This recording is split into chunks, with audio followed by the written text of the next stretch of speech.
Shalom Bapak Ibu, Saudara yang terkasih di dalam Tuhan Yesus Kristus. Puji nama Tuhan, kita boleh kembali lagi bersama-sama menerima renungan harian. Dan hari ini saya akan membagikan renungan harian yang berjudul Membangun Karakter Lebih Penting dari Karunia.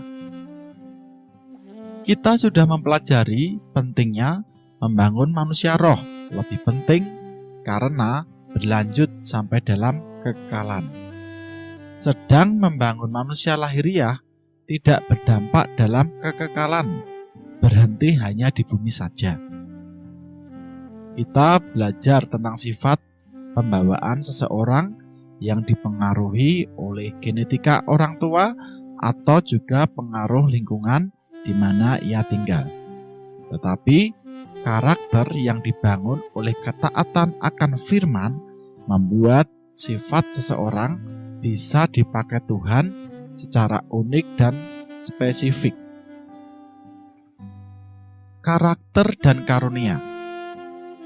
Karakter dan karunia sering muncul pertanyaan dalam hati, baik saat membaca Alkitab maupun saat melihat seseorang punya karunia tetapi karakternya jelek. Disinilah pentingnya kita memahami perbedaan karunia dengan karakter. Dan bagaimana saat bertemu seseorang yang diberi karunia tetapi karakternya jelek. Karunia adalah pemberian dari Tuhan secara cuma-cuma, yaitu seperti keselamatan, Roh Kudus, hidup kekal, dan hak-hak istimewa lainnya, yaitu seperti berkat, kelimpahan, juga karunia-karunia roh yang diberikan kepada umatnya sebagai sarana kepentingan pembangunan jemaat atau tubuh Kristus. Di dalam Roma 3 ayat 24-26 atau Roma 12 ayat 6-8 atau Efesus 4 ayatnya yang ke-11-16. Bapak Ibu bisa membacanya. Perbedaan karunia dan karakter. Karunia adalah karya Roh Kudus dan berkat hidup kelimpahan secara materi adalah pemberian cuma-cuma dari Tuhan. Itulah karunia.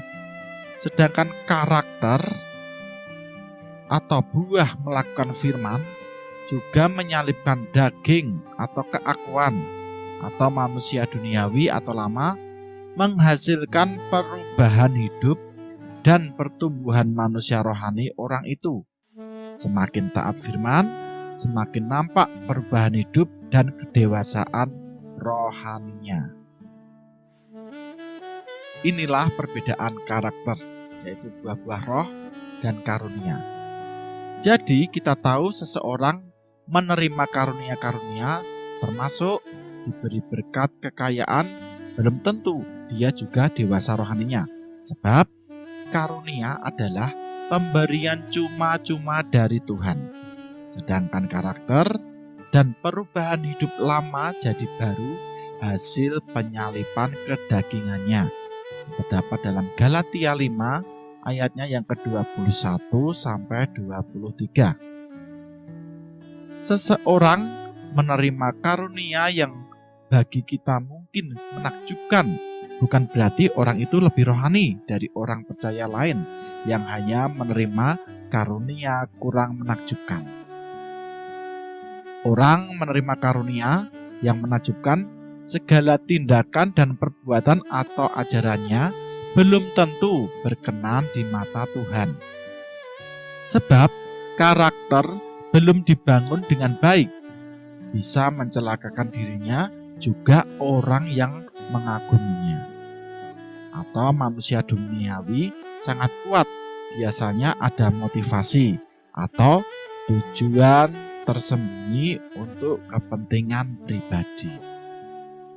Inilah yang tidak banyak diketahui orang percaya, sehingga banyak orang percaya memberi penghormatan berlebihan kepada seseorang yang diberi karunia.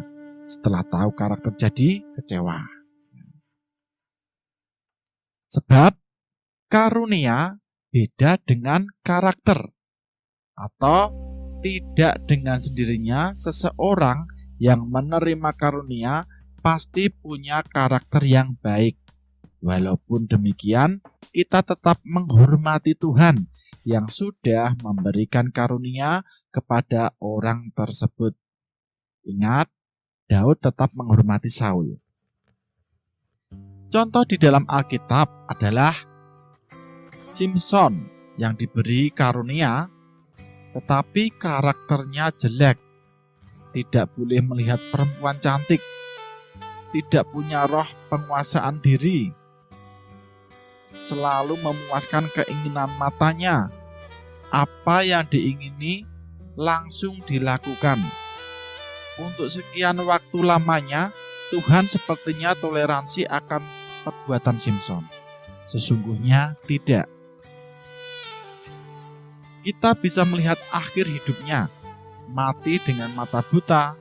Penyebab kejatuhan adalah mata, sehingga matanya harus diambil, karena dari matanya lah masuk dosa. Yang terdapat di dalam Hakim-Hakim 14 ayat 1 sampai 3 atau Hakim-Hakim 16 ayat 1 dan 6. Juga terdapat dalam Matius 5 ayat ke-29. Raja Salomo mendapat karunia hikmat sedemikian hebatnya, sampai dikatakan di atas bumi ini tidak akan ada lagi yang menyamainya. Dan Salomo pernah bertemu Tuhan 2 kali, diberi kekayaan yang luar biasa, dikatakan perak seperti batu banyaknya. Setiap tahun kekayaannya terus bertambah, sehingga tidak ada yang bisa menyamai kekayaan Salomo pada masa itu dan pada masa yang akan datang. Terdapat dalam 1 Raja-Raja 10 ayat yang kedua. 1 Raja-Raja 10 ayat 1 sampai 29. Kita melihat Raja Salomo punya istri 700 dan gundik ada 300. Akibat perbuatannya, Salomo jatuh dalam dosa. Dosa penyembahan berhala yang dibawa istri maupun gundiknya. Hal ini membuktikan bahwa seseorang yang menerima karunia hebat dari Tuhan tidak dengan sendirinya punya karakter yang bagus. Dalam 1 Raja-Raja 11 ayat 3. Oleh sebab itu, marilah kita betul-betul memperhatikan manusia roh dan bisa mengukur sendiri sejauh mana pertumbuhannya. Paling sederhana adalah buah-buah Roh Kudus. Di dalam Galatia 5 ayat 22 sampai 25, dari ayat 22 mengatakan, tetapi buah roh ialah kasih, sukacita, damai sejahtera, kesabaran, kemurahan, kebaikan, kesetiaan. Ayat yang ke-23, kelemah lembutan, penguasaan diri, tidak ada hukum yang menentang hal-hal itu. Ayat 24, barang siapa menjadi milik Kristus Yesus, ia telah menyalibkan daging dengan segala hawa nafsu dan keinginannya.